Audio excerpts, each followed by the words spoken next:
Él es crítico de cine, es docente, programador, redactor del suplemento Soy, activista queer, y es también el director artístico de Asterisco, el Festival Internacional de Cine LGBTIQ+.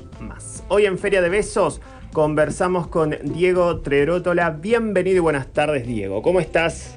¿Qué tal? ¿Cómo andan? Bien, muy bien. Gracias por la invitación a hablar de Asterisco. Estamos ahí por empezar este martes, del 10 al 19 de noviembre. Del 10 al 19 y séptima edición, Diego. Que sí. Me acuerdo de cuando empezó toda esta historia y eso, ¿no? Contar que ya la historia tiene justamente 7 ediciones y que sigue creciendo también el festival. Sí, es como medio inverosímil también, ¿no? Como hace 7 años que venimos haciendo esto y sosteniéndolo de una manera bastante independiente, sobre todo en los últimos años donde el macrismo nos retiró todo el apoyo y nosotros tampoco queríamos tener nada que ver con ese gobierno porque nos parecía muy contradictorio. Sí. Y sostuvimos el festival y lo seguimos haciendo y ahora nos tuvimos que reinventar en el contexto de la pandemia porque hacemos por primera vez el festival completamente online. Claro. Y como digo, somos un festival un poco mutante, así que cambiarnos y mutarnos un poco nos parece bueno y saludable también. Forma parte también, ¿no? De que fluya justamente esa narrativa propia que ya tiene también el festival. Me parece, Diego, también que es gratuito, ¿no? Y está bueno decirlo, que sea... Sí, para nosotros y nosotres, que el festival sea gratuito también era como un objetivo cuando nos propusimos hacer la edición online, porque siempre el festival tuvo muchas funciones gratuitas. Sí. Las funciones pagas eran de un precio muy económico, mucho menos de la mitad de lo que se paga por ir al cine, pero siempre tuvimos muchas funciones gratuitas. Y cuando lo pensamos online dijimos, tiene que ser gratuito porque me parece que si queremos llegar de otra manera, esa manera tiene que ser sin excluir a las personas que puedan tener acceso a Internet. Obviamente, desgraciadamente, es solo para las personas que tienen acceso a Internet, claro. Pero de las que tienen acceso a Internet es totalmente gratuito. Alrededor de 70 obras totalmente gratuitas para las personas que puedan acceder a Internet. Y son obras que están también distribuidas en secciones, algunas competitivas también. Sí. Leía, ¿no?, que la competencia latinoamericana de largos es por primera vez la sección central, ¿no?, competitiva de largometrajes, que va a tener foco en Latinoamérica.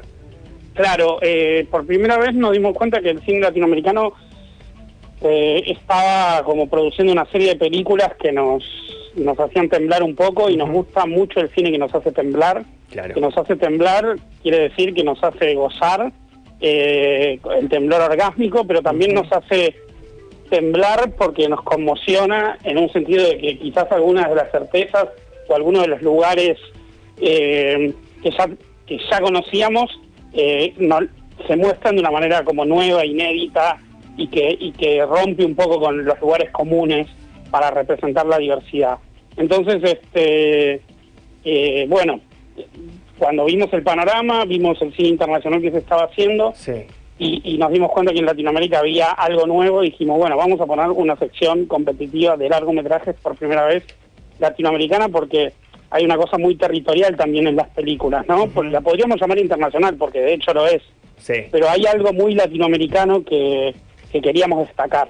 Y la verdad es que, no sé, una comunidad trans en la parte del Amazonas de Perú, por ejemplo, como retrata Mapacho, o la relación, o una película guatemalteca, ¿no? Por primera vez una película de Guatemala, un largometraje, que plantea en uno de los países, digamos, más homofóbicos que hay en Latinoamérica, plantea como una película que tiene una visión muy sociológica también de la diversidad, ¿no? Claro. Entonces, son dos de los ejemplos, pero creo que estas películas muestran como otro territorio latinoamericano, y eso queríamos señalar un poco. Totalmente, sí, totalmente. ¿Quién va a ser jurado de esa sección?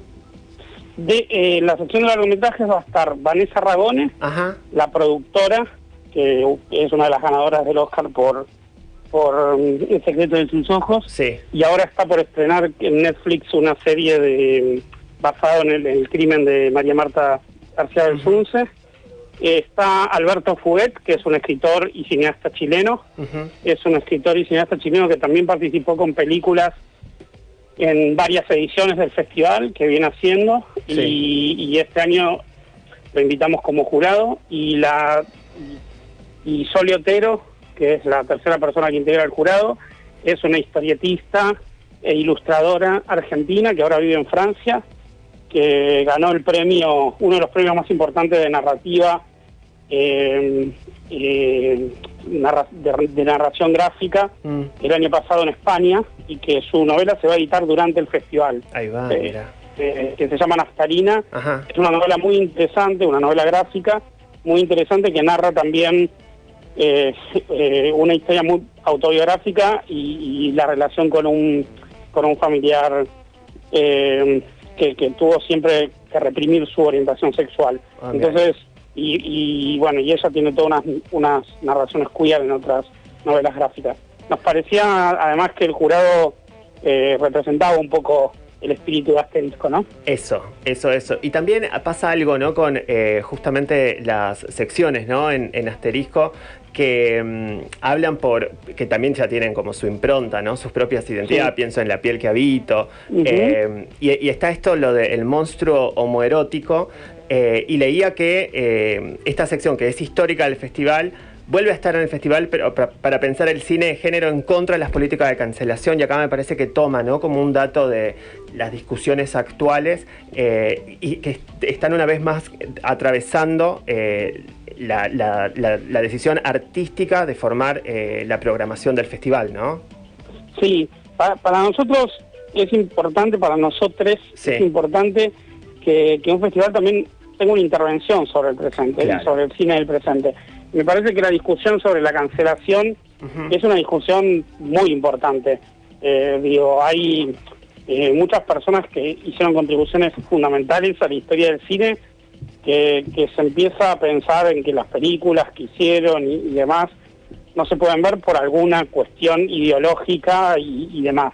Claro. Y ahí me parece que yo, en las intervenciones que tengo públicamente sobre esas discusiones, digo que si se anula una película, no sé, Lo que el viento se llevó, por ejemplo, que hubo una discusión sobre la anulación de esa película por ciertos contenidos, se anula la discusión y la crítica sobre esa película. Entonces, me parece que es una política equivocada, digamos, ¿no? Porque justamente lo que hay que hacer es releerla, repensarla, criticarla, pensar cómo se pensaba en esa época para no volver a repetirlo, en el caso de las cuestiones que uno pueda pensar que están equivocadas, pero tal vez en esa película hay ideas que son todavía revolucionarias. Entonces, me parece que, sobre todo en cuando hablamos de cualquier expresión que se pueda llamar artística, en el interior de esas expresiones hay posibilidades de lectura. Entonces, esas posibilidades de lectura, tanto sean críticas como no, o tanto sean negativas como positivas, es lo que nos enriquece. Entonces, esa sección, históricamente, nosotros, como una forma de también de mostrar como ciertos giros que hay en las políticas sobre la identidad, queríamos poner películas que muchas veces se consideraban homofóbicas y que muchas veces pensamos que no deberían ser consideradas homo, lesbo, transfóbicas, porque justamente se pensaba la identidad de una manera incorrecta.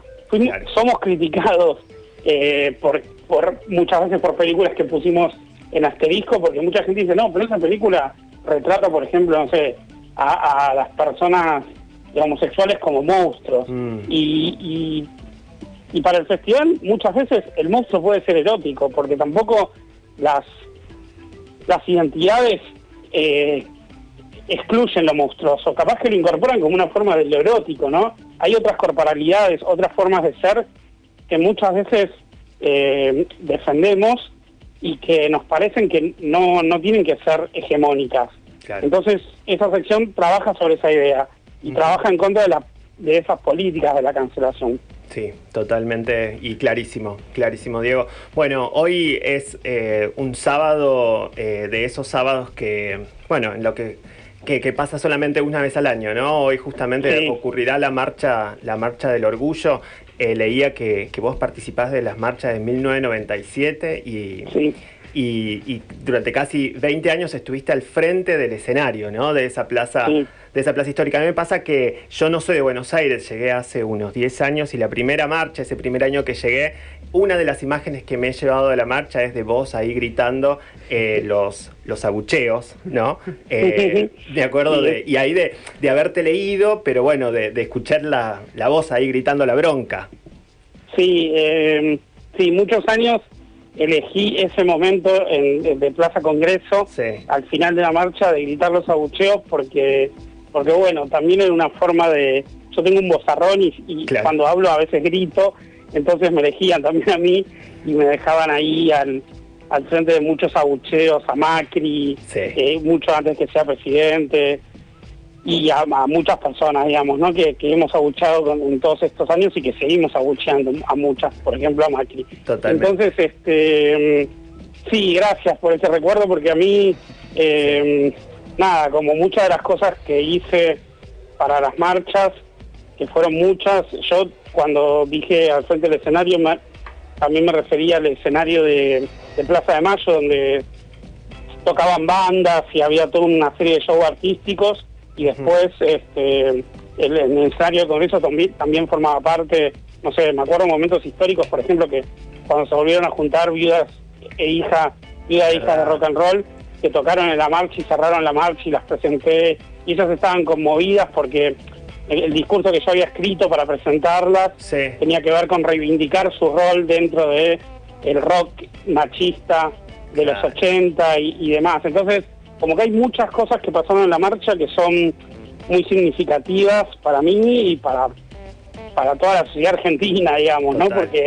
Porque la marcha del 97 que empecé a participar hasta el año pasado generó muchas ideas y muchas y mucho sentido de comunidad, ¿no? Me parece, porque no sé, viudas e hijas de rock and roll, quizás ellas como banda nunca tuvieron un reconocimiento de la diversidad sexual como tuvieron tocando ante 100.000 personas en Plaza Congreso, ¿no? Claro. Y es también devolverle a un montón de gente que hizo mucho durante mucho tiempo desde un lugar, desde diferentes lugares, todo lo que nos dio también, ¿no? Como hay como una idea de generar una comunidad que la marcha es un evento único para eso.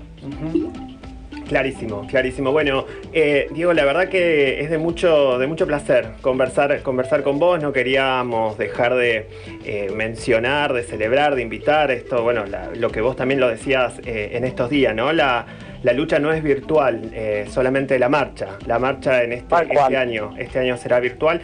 Y bueno, dejar también la invitación entonces a la 7ª edición del Festival Internacional de Cine LGBTIQ Asterisco. ¿Sí? Eso va a suceder en salas virtuales del Malva, Filmoteca Online, Centro Cultural Kirchner y en la plataforma Contar, ¿no? Sí, la plataforma Contar, sí.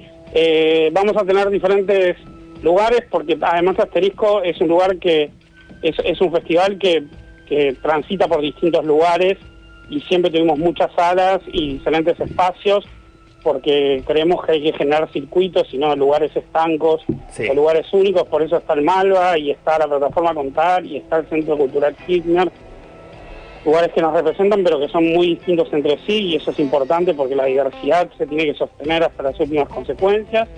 Y todas las funciones son gratuitas, del 10 al 19, pueden pasar por ahí y disfrutar. Va a haber películas que van a estar los 10 días del festival y va a haber películas que van a estar algunos días, 5 días, 3 días, para poder verlas online, y hay otras películas que van a tener funciones específicas, o sea, como en un horario de función. Así que también hay diferentes formas de ver cine, que también es importante. Digo, se puede ver a las 2 de la mañana si uno está desvelado, ponerse a ver una película de Asterisco, o se puede esperar como se va a una función a las 8 de la noche un sábado, ¿no? Es como también un poco eso, aprovechar todas las posibilidades que tiene el cine visto por internet, ¿no? Sí. Qué lindo. Celebramos e invitamos al Festival Asterisco. Diego, muchísimas gracias por el tiempo, por esta conversación, y nos encontraremos sin dudas siguiendo ahí en las tramas, ¿sí? de nuestras movidas LGBTIQ+. Seguro, seguro, y gracias por el espacio, muchísimas gracias por el espacio, porque difundir estas cuestiones que tienen que ver con la marcha, pero también con Asterisco, son importantes y de en serio. Muchas gracias. Gracias a vos, Diego. Te mando un gran abrazo y muchos besos. Besos. Buen día para vos. Buen sábado. Lo mismo. Chau, chau. Así, amigues, conversábamos con Diego Trerotola en esta tarde, en este Feria de Besos, en este sábado por el aire de FM La Patriada.